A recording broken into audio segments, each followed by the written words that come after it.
I'm Anime Pertussis, and I'm going to try to inform you on pertussis, also known as whooping cough. So it's called pertussis because the infectious agent is Bordetella pertussis.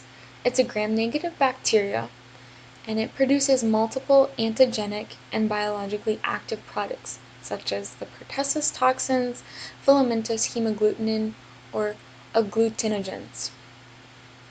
The transmission is airborne from person to person, and it's only found in humans. So there are no known animal reservoirs or anything like that. A brief summary of the pathogenesis. Obviously, the bacteria travels through air droplets. It then enters your mucosal membranes and attaches to the cilia in your upper respiratory system. It then releases toxins to your epithelial respiratory cells, which causes your airways to swell. This interferes with the clearing of the pulmonary secretions, so your mucus, and this explains the cough. Recently, studies have suggested that Bordetella pertussis is also present in alveolar macrophages. This would mean that the bacteria is not only extracellular, but also intracellular, and is able to survive the initial phagocytosis of macrophages, and then continue to live and end up replicating within non-acidic compartments of the macrophages. This would be a really bad thing because this is your body's first line of defense, your immune system. So moving on to the clinical side of things, the signs and symptoms, it takes about 7 to 10 days for any sign or symptom to appear, and then it starts mild, just like the common cold. And I didn't write anything specific here because most of the diseases start about the same way, with a common cold or flu-like symptoms. So you have your cough, your runny nose, runny eyes, that sort of thing.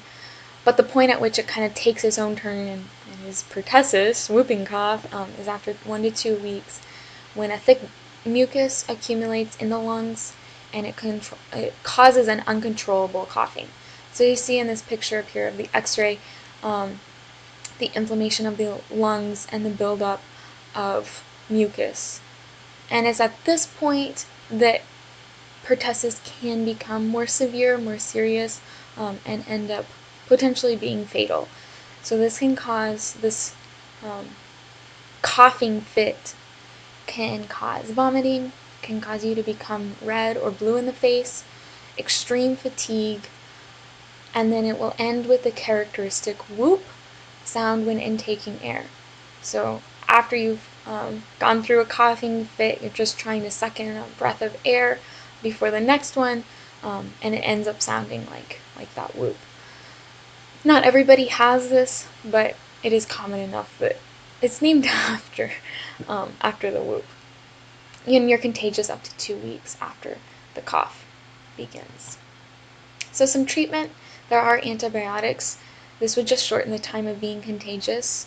A couple examples of that is azithromycin, clarithromycin, erythromycin, and sulfamethoxazole, or Bactrim.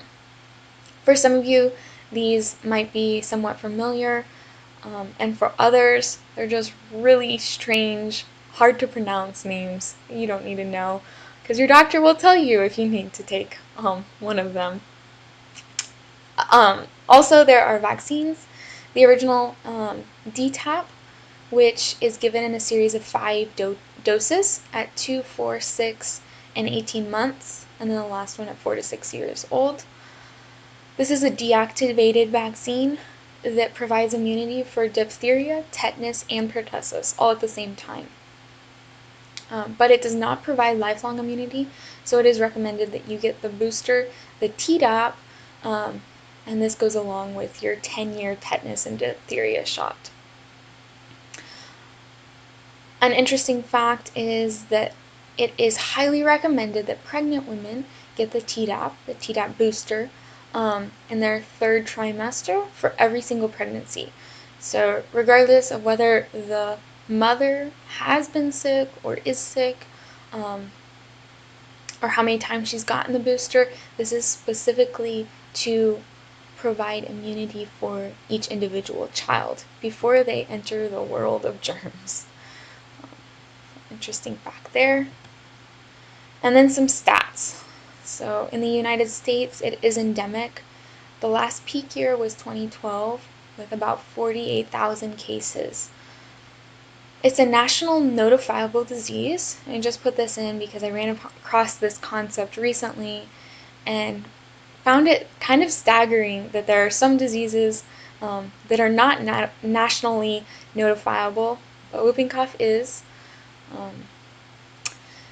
And then moving on to 2016, the CDC's last surveillance report, there were 7 recorded fatalities. And then only a provisional report for 2017 with about 13 fatalities.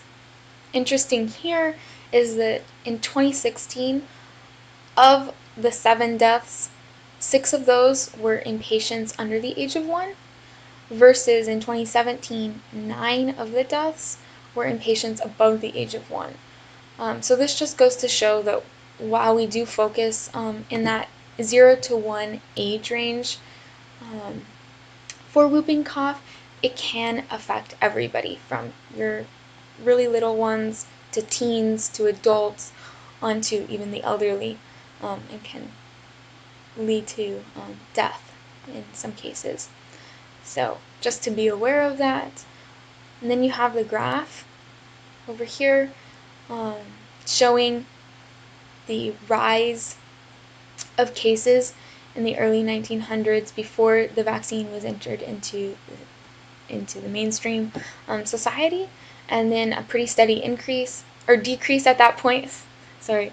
But then in 1980, we see a slight increase, and this is not a steady increase all the way through, but there are different articles that have suggested that pertussis is increasing in incidence, just not steadily. So, and this is why you see the peaks up and down here. And then around the world, obviously it is seen primarily in the developing countries where the vaccine isn't readily available, and among those that aren't vaccinated. In 2017, the WHO published a report that there were 143,963 cases of pertussis and then 89,000 fatalities. However, there was an 85% DTP3 coverage, so the vaccine coverage, diphtheria, tetanus, pertussis, and the 3 stands for having up to the 3rd dose of the vaccine. So all in all, it's not one of the top diseases, fatal diseases, that is gathering a lot of attention.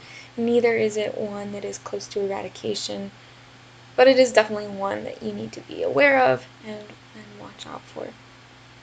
And then there was a recent publication that indicated that these numbers are potentially a lot higher because of unreported cases, and that the incidence rate has been increasing, which is kind of what I said in the previous slide. So diagnosis and tests, there's the nasal aspirate, which is when they inject a saline solution into the nose and then suction it back out to get a sample. There's also the swab test, which is just swabbing the inside of your nose to get the sample. And then the blood test, which is used when they suspect it's whooping cough and it's an advanced case. Then they'll do the blood test. They'll also do x-rays to look for inflammation or fluid in the lungs. An interesting science fact, they use polymerase chain reaction, PCR, to help in the diagnosis. So this is just taking the DNA of the sample and amplifying it and then being able to compare it to the bacteria. And that is the end. Thank you for watching.